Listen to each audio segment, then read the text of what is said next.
Halo semua, balik lagi bareng gue Verave. Dan seperti biasa, di video kali ini gue bakalan lanjutin alur cerita yang sebelumnya pernah gue upload. Dan gak kerasa gue udah sampai ke session 22 ya dari kelanjutan Battle Through Devon ini atau Benua Kaisar.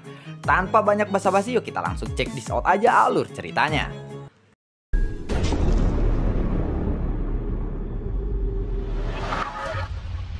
Di episode sebelumnya, di tengah-tengah pertempuran Xiaoyan melawan 3 orang sekaligus, yaitu Zhao Tian, Ji Zimeng, dan juga Ji Fengyu. Mereka melihat dari kejauhan ada 2 sosok yang sedang berdiri tegak. Dan mereka terlihat sama persis, tetapi penampilan mereka sebenarnya berbeda. Hanya saja ekspresinya terlalu mirip. Pada saat ini, Ji Fengyu dan juga Ji Zimeng menghantam tanah dengan sangat keras. Ekspresi mereka berdua pun sudah dipenuhi dengan kepanikan. Mereka bahkan tidak tahu apa yang baru saja terjadi kepadanya.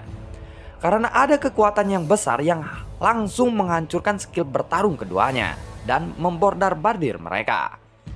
Keduanya pun mencoba untuk berdiri. Dan saat mereka menoleh ke belakang, mereka melihat bahwa Zhao Tian masih tetap berdiri di tempatnya.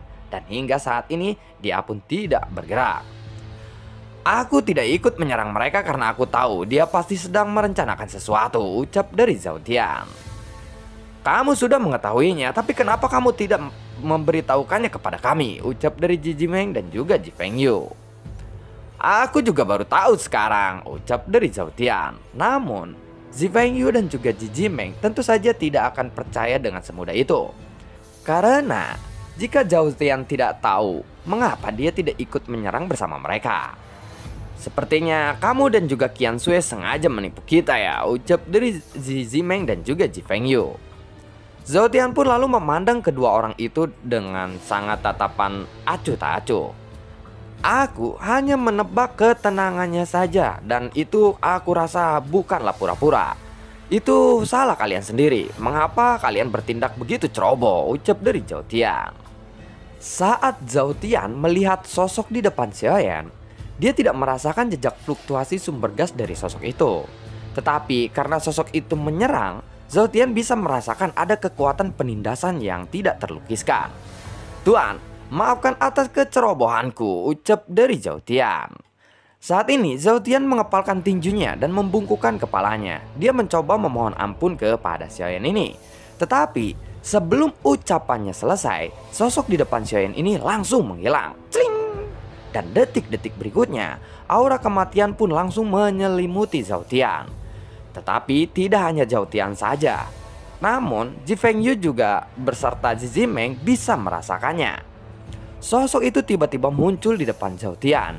Dan kemudian, dia melesatkan sebuah pukulan. Dan petir hitam pun melintas di tinjunya. Pukulan yang tampaknya biasa-biasa saja itu mengandung kekuatan yang sangat mengerikan dan mengejutkan seluruh hati orang-orang di sana. Buar, Zhao Tian pun meletakkan tangannya di depan dadanya untuk menahan pukulan itu. Namun sumber gas yang agung memancar membuat perisai cahaya. Namun itu pun segera hancur hanya dengan satu pukulan saja. Sosok Zhao Tian pun melesat ke belakang dan menghantam dinding aula dengan sangat keras. Kondisinya saat ini benar-benar sangat parah. Saat melihat adegan itu, Ji Fengyu dan juga Ji Zimeng pun langsung bergetaran hebat. Zimeng bahkan terlihat sangat pucat. Sepertinya apa yang dikatakan oleh Aoki Kyuki itu memang benar adanya, ucap dari Qian Sui yang melihat itu. Dia tidak pernah menyangka bahwa Xiaoyan ini akan begitu kuat. Sosok yang baru saja muncul ini membuatnya tidak percaya dan menghancurkan kepercayaan dirinya. Dia pun langsung menghilang tanpa jejak. Awalnya, orang-orang yang ada di aula ini begitu tertarik dengan pertempuran ini. Tetapi dengan munculnya klon leluhur iblis immortal, orang-orang itu pun menjadi sangat antusias. Ji Fengyu dan juga Ji Zimeng langsung ambruk ke tanah karena begitu ketakutan. Apalagi setelah melihat Zhao Tian yang jelas lebih kuat dari mereka saat ini telah terluka dan memuntahkan darah. Ji Fengyu dan juga Ji Zimeng bahkan tidak berani untuk melarikan diri dan bergerak sedikit pun. Xiaoyan memandang ke arah Ji Fengyu dan juga Ji Zimeng dengan tatapan yang dingin. Tetapi Xiaoyan sepertinya tidak berniat untuk membunuh mereka. Dan saat klon leluhur iblis immortal muncul di samping Qianzue, lalu telapak tangan klon leluhur iblis immortal ini langsung meremas kepala Qianzue. Dan kepala Qianzue pun langsung dihancurkan. Buar. Kemudian Xiaoyan lalu mengangkat kepalanya. Dan ada sinar api di tangannya melonjak keluar dari tubuh Qianzue yang sudah tanpa kepala itu. Tiba-tiba api itu membakar tubuh Qianzue. Api hitam itu langsung mengubah tubuh Qianzue menjadi debu. Xiaoyan tidak perlu lagi berbicara omong kosong untuk melenyapkan Qianzue karena dia sudah terlalu membenci Qianzue ini. Adegan ini benar-benar mengejutkan Aoki, Kyuki, dan semua orang. Mereka semuanya seperti sedang melihat dewa kematian saja. Pada saat yang sama, sosok klon leluhur iblis immortal bergerak lagi. Dan dia muncul di belakang Aoki, Kyuki, dan yang lainnya.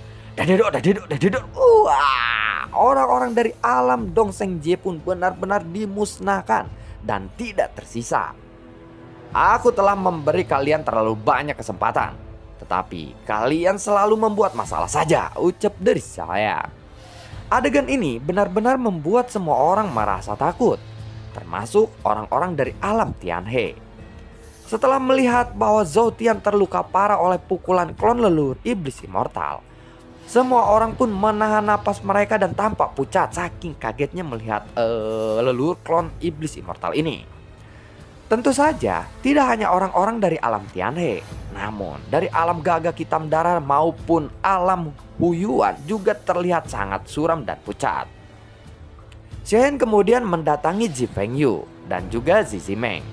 Pada saat yang sama, dia sedikit menoleh kepada Zhou Tian yang terluka parah di ujung yang jauh. Hei kamu orang jelek, kenapa kamu terbaring di situ begitu lama? Cepatlah kemari, ucap dari Xiaoyan kepada Zhou Tian. Kemudian Zhou Tian segera menyeret tubuhnya yang terluka parah atau dia berusaha untuk bergerak mendekati Xiaoyan mengikuti seluruh perintah Xiaoyan. Wajah Zhou Tian pun sudah berlumuran darah dan akhirnya dia pun berlutut di hadapan Xiaoyan.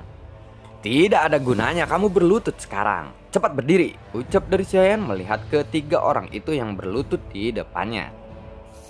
Tidak hanya Zhou Tian, Zizimeng dan juga Ji Fengyu pun ikut berlutut di depan Xiaoyan saat ini. Mereka bertiga menatap Xiaoyan dengan sangat mengerikan. Dan mereka semua berdiri dengan bergetaran dan tidak berani mengatakan apa-apa. Nah, begitu dong. Sekarang cepat pergi dari hadapanku, ucap dari Xiaoyan sambil melambaikan tangannya. Mereka pun terkejut ketika mereka mendengar ucapan Xiaoyan ini. Dan mereka semuanya menatap ke arah Xiaoyan dengan penuh rasa takjub. Pada saat ini, mereka tidak percaya dengan apa yang baru saja mereka dengar. Aku sudah mengambil banyak kartu roh dan yang lainnya dari Qianzue. Dan semua orang dari alam Dongseng Jie juga sudah aku musnahkan. Jadi masalahku sudah selesai di sini, ucap dari Xiaoyan sambil mengangkat tangannya lagi. Sementara itu, mereka bertiga tidak berani bergerak sedikit pun karena takut mereka ditangkap oleh Xiaoyan setelah mereka melangkah pergi dari sana. Melihat itu Xiaoyan pun lalu berkata lagi dan mengangkat alisnya. Hei, kenapa kalian masih tetap di sini? Apakah kalian tidak berani pergi? Tanya dari Xiaoyan. Kemudian Xiaoyan pun meremas dagunya. Saat ini aku sudah punya cukup banyak kartu roh dan juga kunci roh. Tetapi pertarungan tadi menghabiskan banyak uangku. Walaupun itu sebenarnya bukan masalah besar, tetapi aku rasa kalian bisa memberikanku uang 1 miliar sumber gas dewa. Bagaimana? Itu sebagai ucapan damai kalian saja. Ucap dari Xiaoyan. Bodohnya mereka bertiga malah tidak pergi dari sana. Jadi Xiaoyan mengambil atau memalak mereka. Akhirnya rasa kagum kepada Xiaoyan pun menghilang saat Xiaoyan mengucapkan kata-kata itu. Tuan, aku hanya mempunyai 5 buah roh 100 sumber saja, ucap dari Ji Fengyu. Dia segera mengeluarkan semua buah roh 100 sumber miliknya. Tuan, sementara aku hanya memiliki 3 buah roh 100 sumber dan juga 500 juta pil sumber gas dewa saja, ucap dari Zizimeng. Xiaoyan pun lalu tersenyum dan mengangguk. Baiklah. Aku akan menerima hadiah dari kalian semua ini. Ucap dari Xiaoyan kepada Ji Fengyu dan juga Zizimeng. Keduanya sekali lagi mengepalkan tinjunya ke arah Xiaoyan. Lalu mereka segera mundur dan berhati-hati menuju tim mereka masing-masing dengan penuh kewaspadaan karena mereka takut ketika mereka melangkah, Xiaoyan akan membunuh mereka gitu ya, atau memukul atau menyerang secara tiba-tiba. Apa yang ingin kamu berikan kepadaku? Ucap dari Xiaoyan bertanya kepada Zhao Tian. Apakah kamu tidak takut alam Tianhe akan memburumu kali ini? Tanya dari Zhao Tian. Apa kamu ingin mendengar yang sebenarnya dariku? Mendengar itu, Zhao Tian pun lalu mengangguk. Baiklah, aku ini sudah memiliki banyak musuh. Entah musuh itu akan bertambah atau berkurang, tidak akan ada bedanya bagiku. Apalagi itu hanya cuman alam Tianhe milikmu, ucap dari saya. Mendengar itu, Zhao Tian pun terkejut hebat. Tuan, sebentar, bolehkah aku bertanya? Ucap dari Zhao Tian kepada Xiaoyan. Mendengar itu, Xiaoyan pun lalu menganggukkan kepalanya. Dari manakah Anda berasal? Ucap dari Zhao Tian lagi. Dari mana aku berasal? Itu bukan urusanmu, ucap dari Xiaoyan sambil meremas dagunya. Sudahlah, berhentilah berbicara omong kosong. Dari mana aku berasal itu tidak penting. Cepat berikan saja hartamu, ucap dari Xiaoyan sekali lagi. Aku hanya memiliki 6 buah roh 100 sumber saja, ucap dari Zhao Tian sambil memberikan buah itu kepada Xiaoyan. Xiaoyan pun langsung menerimanya. Dan dia melambaikan tangannya seolah-olah memberikan isyarat kepada Zhao Tian untuk segera pergi dari hadapannya. Sana. Tuan, Anda memiliki batu giok pemakaman kuno bukan? Dan 8 tim yang memiliki batu giok itu telah berkumpul di sini. Jadi Anda bisa memasuki tempat sisa-sisa pertarungan immortal, ucap dari Zhao Tian kepada Xiaoyan. Mendengar itu, Xiaoyan pun lalu mengangguk. Kemudian Xiaoyan pun lalu mengeluarkan labu bau bermata 9 dan menyerap semua jiwa orang-orang dari alam Dongsheng Jie yang telah dia bunuh sebelumnya. Selain cincin penyimpanan yang semuanya dijarah oleh Xiaoyan, jiwa mereka juga tidak dilepaskan oleh Xiaoyan. Semuanya langsung diserap oleh labu bau bermata 9. Setelah itu, meskipun Qian Sui telah dilenyapkan oleh Xiaoyan, Ji Fengyu dan juga Ji Zimeng saat ini merasa sangat benci dan dendam kepada Qian Sui. Karena mereka hampir saja mati oleh hasutan dari Qian Sui dan juga Zhao Tian. Jika saja Xiaoyan adalah orang yang haus darah, maka mereka mungkin pasti telah mati seperti Qian Sui sebelumnya. Semuanya saat ini ada 8 tim yang memiliki batu giok segel pemakaman kuno Fengyu dan semuanya telah berkumpul di sini. Jadi kita semua sudah bisa untuk membuka sisa-sisa petarung immortality itu, ucap dari Zhao Tian. Sementara itu, di aula itu ada sebuah gerbang batu berwarna emas. Ada banyak patung di gerbang batu itu. Mungkin patung-patung itu adalah para petarung immortal pada zaman dulu. Saat berdiri di luar pintu gerbangnya saja, semua orang bisa merasakan fluktuasi yang kuat dalam tempat itu. Setelah beberapa saat, tim Xiaoyan memiliki batu giok segel pemakaman kuno Fengyu pun lalu maju selangkah demi selangkah. Setelah Xiaoyan menghancurkan seluruh tim dari alam Dongsheng, tidak ada tim yang ingin menjadi musuh tim Xiaoyan kali ini. Mereka semua menatap Xiaoyan dengan perasaan yang penuh kagum. Semuanya segera keluarkan batu giok segel pemakaman kuno Fengyu milik kalian semua. Dan kita akan bekerja sama untuk membuka situs pemakaman kuno ini, ucap dari Zhao Tian. Mendengar itu, Xiaoyan pun lalu berkata, "Tunggu dulu, apakah kamu tahu cara untuk membukanya?" Tanya dari Xiaoyan kepada Zhao Tian. Lalu dia menatap ke arah Xiaoyan dan menggelengkan kepalanya. Sialan, ternyata kamu soto ya, ucap dari Xiaoyan. Kemudian Xiaoyan menatap batu giok segel pemakaman kuno Fengyu itu dan Xiaoyan mengalirkan sumber gas ke dalamnya. Setelah beberapa saat, batu giok pemakaman kuno Fengyu itu mengeluarkan cahaya yang sangat mempesona dan sebuah kekuatan pun mengalir dari batu giok segel pemakaman kuno Fengyu kemudian berkumpul menuju gerbang. Melihat adegan ini, semua orang pun mengikuti apa yang telah dilakukan oleh Xiaoyan sebelumnya. Batu giok pemakaman kuno Fengyu ini di tangan semua orang langsung melayang dan berkumpul di hadapan semua orang, kemudian menyapu ke arah gerbang. Wus, biar. Seluruh gerbang batu itu pun tiba-tiba bergetar dan segel gerbang itu pun lalu terguncang. secara perlahan mulai menghilang dan segel itu pun menghilang sepenuhnya dalam waktu yang singkat. Setelah segelnya hilang, batu-batu yang melayang itu lalu tersebar ke berbagai penjuru. Entah batu giok itu akan mendarat di mana, dan sepertinya batu-batu giok itu memiliki peranan penting di tempat ini. Jadi mereka kembali ke tempatnya masing-masing. Sepertinya kita bukan kelompok pertama yang menginjakan kaki di sini, ucap dari Xiaoyan. Hush, prak. Tidak lama kemudian gerbang itu akhirnya telah terbuka sepenuhnya, dan cahaya yang kuat dan menyilaukan pun muncul dari dalam gerbang batu itu. Setelah gerbang batu itu terbuka, sekelompok sosok segera bergegas berdiri dan mereka bergegas untuk memasukinya. Semua orang tahu bahwa di tempat ini pasti ada bahaya, dan godaan yang terkandung di dalamnya juga pasti membuat atau merupakan faktor yang sangat membuat orang-orang menjadi gila. Xiaoyan pun menyaksikan orang-orang ini berhamburan masuk ke dalam gerbang. Tetapi saat ini Zhao Tian masih belum bergegas. "Tuan, kenapa Anda belum masuk?" tanya dari Zhao Tian. Seolah-olah Zhao Tian ini ingin mendekati Xiaoyan. "Aku akan segera bergegas masuk. Kamu juga tidak harus menghiraukan hal seperti itu. Lebih baik kamu masuk duluan saja. Kamu tidak perlu menggangguku," ucap dari Xiaoyan. Mendengar itu, Zhao Tian pun lalu mengangguk. Zhao Tian dan anggota tim alam Tianhe lainnya segera memasuki gerbang batu itu setelah mendengar ucapan Xiaoyan. Lalu setelah melihat sosok Zhao Tian pergi, Xiaoyan segera mengeluarkan telapak tangannya. Ada tanda emas yang tercetak di telapak tangannya kali ini, dan tanda ini tanda yang ditinggalkan oleh batu giok segel pemakaman kuno Feng Yu. Sepertinya orang-orang yang memegang batu giok sebelumnya akan memiliki tanda yang sama seperti ini.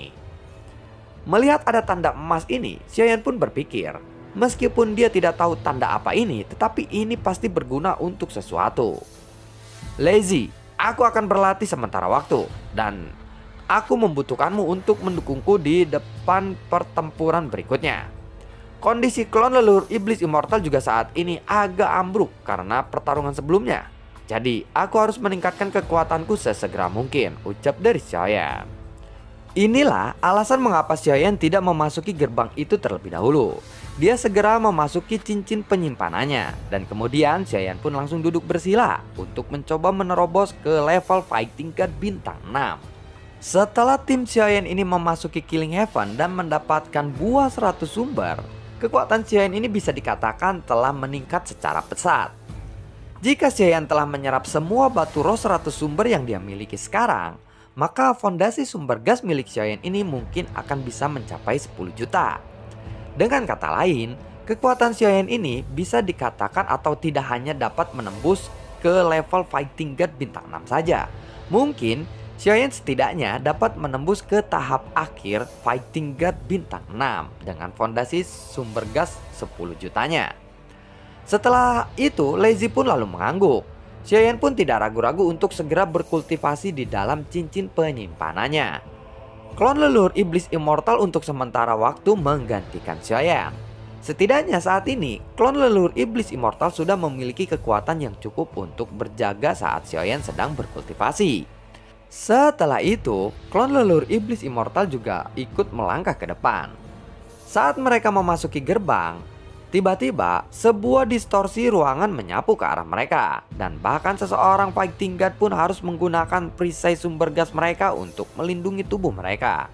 Jika tidak, mereka pasti akan terkoyak oleh ruangan yang telah terdistorsi itu. Namun, klon leluhur iblis immortal tentu saja tidak merasakan tekanan sama sekali pada tubuhnya. Distorsi ruangan ini hanya berlangsung beberapa menit saja, dan kemudian lingkungan di sekitaran mereka pun tiba-tiba menjadi cerah lagi. Lalu mata semua orang pun melihat ke arah sekelilingnya. Ini adalah sebuah ruangan independen yang sepertinya terpisah dari Killing Heaven itu sendiri. Di sini mereka bisa melihat atau merasakan udara yang segar dan mematikan, yang terhubung langsung ke arah langit. Saat ini mereka melihat tempat yang kacau. Banyak bangunan yang rusak yang tidak terhitung jumlahnya. Dan tim-tim yang memasuki gerbang ini telah terteleportasi ke tempat yang berbeda dan secara acak. Sepertinya tempat ini juga akan runtuh. Aku rasa tempat ini akan segera menghilang sepenuhnya dari dunia ini, ucap dari Lazy. Namun, lingkungan seperti ini sangatlah familiar bagi Lazy. Karena tempat ini terlihat seperti tanah hukuman para dewa. Sepertinya sudah banyak pertempuran sengit yang tidak terhitung jumlahnya di sini, ucap dari klon leluhur iblis immortal. Harta yang ditinggalkan oleh para petarung immortal itu sepertinya masih menunggu seseorang yang ditakdirkan untuk mendapatkannya. Dan dengan keberadaan tempat ini yang masih berada di sini, itu berarti sisa-sisa dari petarung immortality ini masih belum didapatkan oleh orang yang ditakdirkan itu. Karena jika tidak, tempat ini pasti sudah runtuh, ucap dari Lazy. Kalau begitu ayo kita bergegas segera pergi dari sini dan lihat harta apa yang akan kita dapatkan di tempat ini. Oh ya, ngomong-ngomong, aku ingin menemukan lebih banyak buah roh 100 sumber lagi, sehingga tubuh asliku ini akan memiliki sumber daya yang cukup. Dan setelah menelan semuanya, dengan begitu tubuh asliku ini akan dapat menerobos ke level Fighting God bintang 7, ucap dari klon leluhur iblis immortal, yang saat ini sementara waktu menggantikan posisi Xiaoyan. Dan lalu bagaimanakah kelanjutan ceritanya? Harta apa aja yang mungkin akan didapatkan oleh Xiaoyan di tempat ini? Bagi yang kalian yang udah nonton live mungkin ada gambaran-gambarannya ya sedikit. Tapi kalau nge-live itu mungkin bagi beberapa orang tidak puas karena terlalu banyak ini segala macam kayak gitu. Tapi yang suka live pasti udah apa ya, udah sedikit mengetahui. Dan kalau ingin lebih jelasnya lagi ya kalian tonton juga kontennya. Terima kasih banyak gue ucapin buat kalian yang sudah mendukung channel ini dari dulu hingga saat ini. Dan gue juga selalu ucapin terima kasih banyak buat kalian yang sudah mensupport channel ini lewat link Saweria di bawah kolom deskripsi. Dan ini gue bangun tidur langsung ngedabingin video yang telat kemarin karena gue sibuk ya. Sampai jumpa, sampai ketemu lagi di video gue berikutnya. Assalamualaikum dan dadah, semoga sehat selalu untuk kalian.